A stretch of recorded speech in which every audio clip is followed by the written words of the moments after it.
ఈ ఓటర్ ఇక్కడనే ఉన్నాడు, మీరు ఎట్లా తీస్తారు? వెంటనే అబ్జెక్షన్ రాయాలి. దానికి ప్రొసీజర్ ఉంది, ఫార్మాట్ ఉంది, అవన్నీ మీకు లక్ష్మీ నరసింహారావు గారు మీకు పంపిస్తారు, ఏం బాధపడేది లేదు.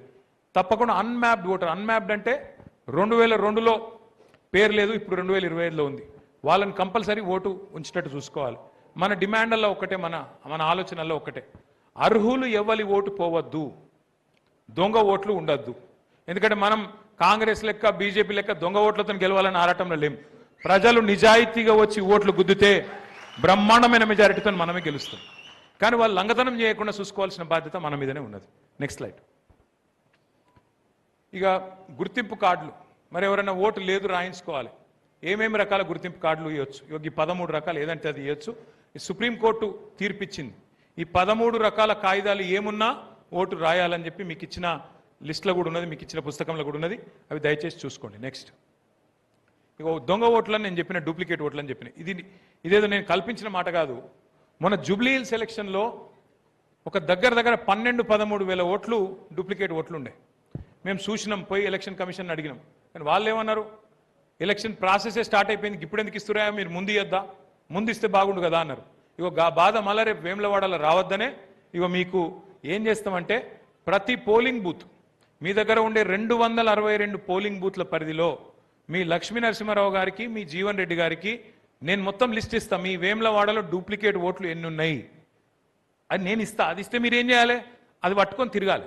ఉదాహరణకు ఈ అమ్మాయి పేరు లావణ్య, భర్త పేరు శ్రీనివాస్. ఇది వాస్తవమైన ఓటు. లావణ్య శ్రీనివాస్ అమ్మాయికి 5 ఓట్లు ఉన్నాయి. 2 ఓట్లు జూబ్లీ హిల్స్లో ఉన్నాయి, ఒకటి ముషిరాబాద్లో, ఒకటి అంబర్పేటలో, ఒకటి హైదరాబాద్లో. ఈ 5 ఓట్లు ఒకటే మనిషికి ఉన్నాయి. మరి వాటిని గుర్తుపట్టాలి. ఇప్పుడు ఆ మనిషి ఎక్కడున్నది, ఎవలాయమే, ఆ ఒక్క దగ్గర ఉండాలి, మిగతా 4 పోవాలి. ఇక్కడ డూప్లికేట్ ఓట్లు కూడా 4 రకాలుగా ఉంటాయి. ఒకటి మీ కాన్స్టిట్యున్సీ పరిధిలోనే ఉండొచ్చు, ఒకటి ఊళ్ళో ఉండొచ్చు, ఇంకోటి వేములవాడ పట్టణంలో ఉండొచ్చు, రెండోది మీ పార్లమెంట్ పరిధిలో ఉండొచ్చు, ఒకటి వేములవాడలో ఉండొచ్చు, ఇంకోటి సిరిసిల్లలో ఉండొచ్చు, లేదా కరీంనగర్లో ఉండొచ్చు, మూడవది మీ రాష్ట్రం లోపలనే ఉండొచ్చు, ఒకటి ఇక్కడ ఉండొచ్చు, ఇంకోటి హైదరాబాద్లో ఉండొచ్చు, నాలుగోది ఒకటి ఇక్కడ ఉండొచ్చు, ఆంధ్రప్రదేశ్లో ఉండొచ్చు, లేదా మహారాష్ట్రలో కూడా ఉండొచ్చు. 4 రకాల డూప్లికేట్ ఓట్లు ఉంటాయి. ఈ లిస్టు మొత్తం నేను జీవన్ రెడ్డి గారికి, అట్లాగే లక్ష్మీ నరసింహారావు గారికి రాబోయే 4-5 రోజుల్లో వారికి నేను అందజేస్తాను.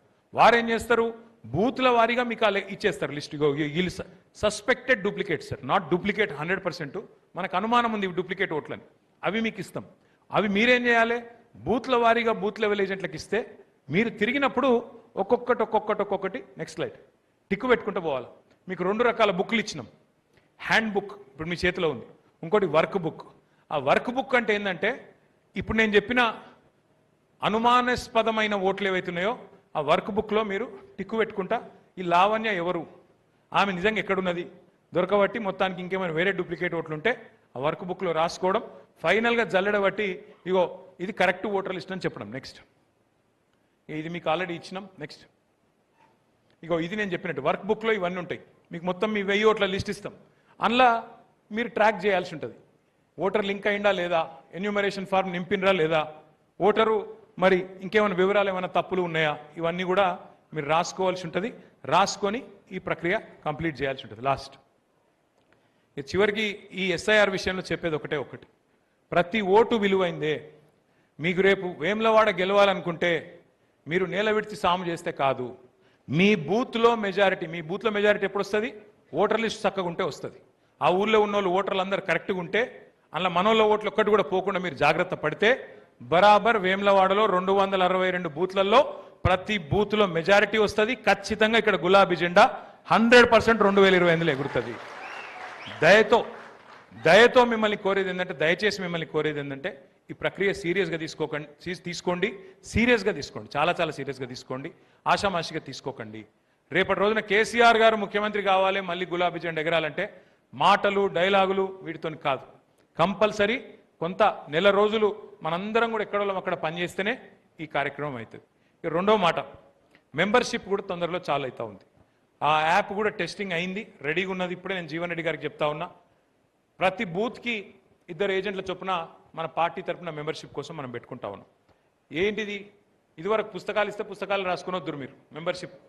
అట్లా కాకుండా ఈసారి ఏం చేస్తున్నామంటే, ఫోటో ఇంటికి పోయి ఫోటో తీసుకునే విధంగా ఆ ఫోటో